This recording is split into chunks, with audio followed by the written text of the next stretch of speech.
Welcome back. Now, the US President Donald Trump has slapped hefty tariffs of up to 50% on his trading partners of the US, disrupting the world trade order. Now, exports from India will attract a reciprocal tariff of 27%, but less than what has been imposed on China, Vietnam, Indonesia and Bangladesh. Now, this can boost textile and electronics exports, even as drug makers have cheered being excluded from the tariff ambit. We are now being joined by Anurag Sehgal, the Managing Director at PwC, along with Agneshwar Sen, the trade policy leader at EY India. Gentlemen, good afternoon. Thank you for joining in. I'd like to start off with you, Anurag, first up. I start off with the textile sector itself, right? All the textile companies are doing very well in today's trading session. But is the fact that the competitor countries have been taxed more than India the only differentiating advantage for this sector, or do you see some other competitive advantages as well? Thanks for inviting. And I totally agree that, the competitive advantage in the landscape, the competition landscape would be better for Indian exporters as compared to, say, exports from Bangladesh or Vietnam or China to the US. But this may not be the only factor. What is the other factor which may be impacting the sentiments of the industry would be the fact that India is the only country with which US is negotiating a bilateral trade agreement. So what industry realizes or what the market realizes is that one, we competitively have got a better deal, even though 27% is a quite high figure and the landed cost would increase. But competitively, we have got a better deal as compared to our direct competition in Vietnam, Bangladesh, China, and maybe other countries. But there is further possibility of mitigating this tariff impact also because there is an active negotiation going on. And if you see the last week's press release by the government of India, they have expedited these negotiations. And a deputy USTR was in India, and post that, specifically the press release mentions that the negotiations now will take virtually so as to expedite the process.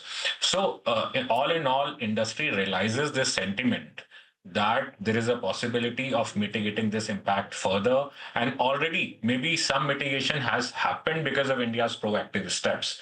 India has been taking proactive steps since budget this year, liberalizing duty on Harley-Davidson, bourbon whiskey, Ethernet switches, abolishing equalization levy. So maybe some proactive steps have already gone behind the lesser tariff as compared to the other countries, though we are not totally aware of the calculation matrix.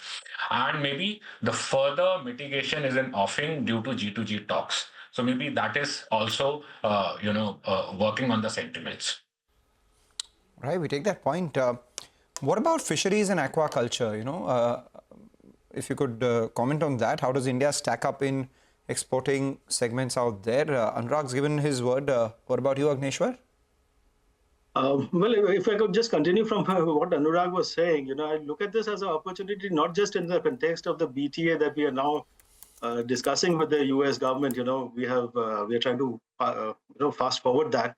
But along with this, there are two other, developments, which are as important. One is we have also put, our the FTAs that we were negotiating with Europe and UK, they also are going to help, in creating, in the new circumstances, opportunities for India. One other issue again is the huge tariff differential, and it's really huge tariff differential that we have with our competing countries. We could also see a redrawing of the supply chains within Asia itself. As you know, we are in FTAs with literally all the countries other than China and Asia, and the impact on them could certainly, be an opportunity which we could also look at and exploit. Having said that, on fisheries and, there one will have to take a look because, the issues that US has been raising for putting up the tariffs has also been a variety of, SPS and TBT issues, which came up in that in the foreign trade barriers report that they mentioned. So we will have to work, hard in trying to streamline those requirements, to, if possible, do away with some of them or at least adopt, international measures So some more concentrated action by the government, I think, will minimize any kind of a market disruption that we will see, even in the short to medium term. Right. Anurag, there are so many other sectors at play as well, right? The electronics components is one of them as well, other electronics in general. But what will be the duty differential here with compared to other exporters like China? If you could shed more light on that. Absolutely. And when we were talking about competitive tariff arbitrage, one of the important player vis-a-vis with whom India is comparing is China.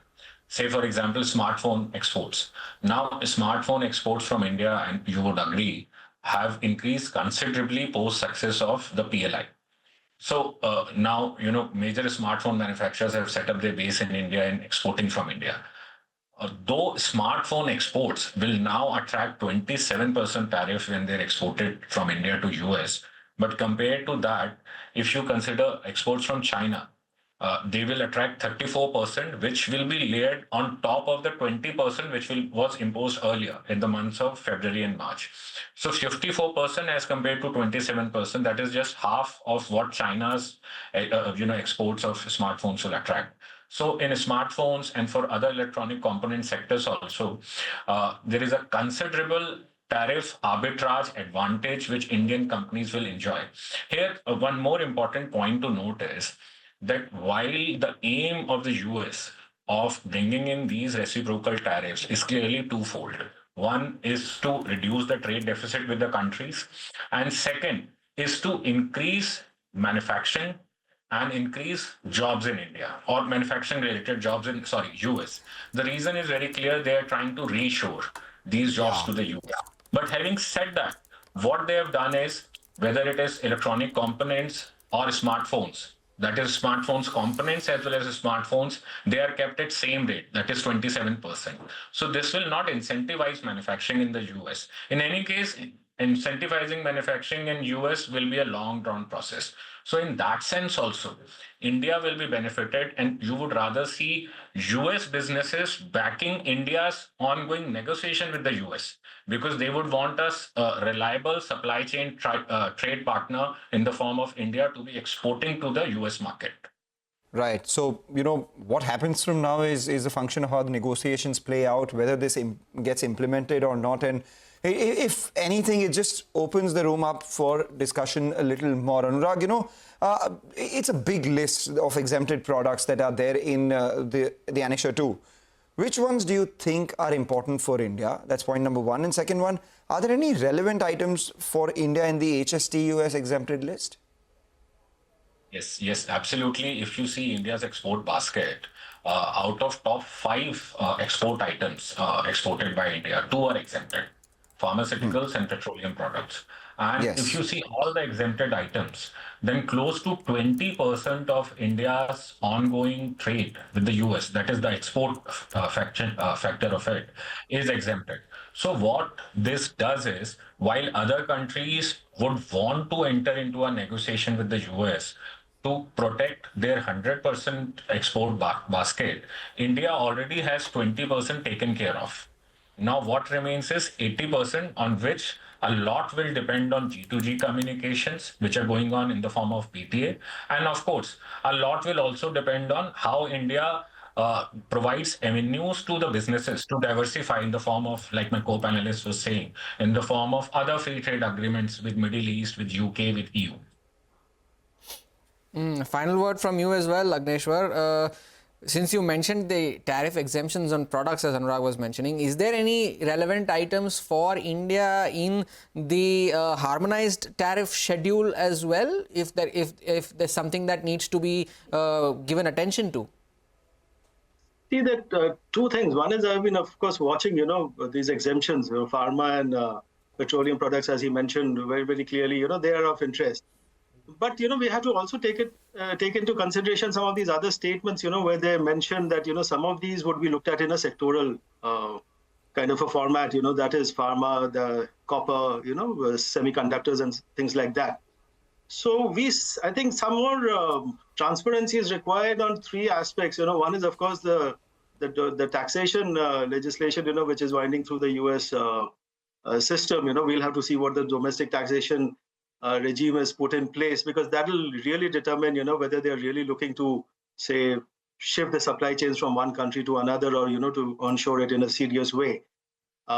Given that, they're saying that they need both revenue and jobs in the US, and to have the factories shift to the US, we would also have to perhaps take a look at, partnering with the US firms and firms which are setting up manufacturing there in a serious way.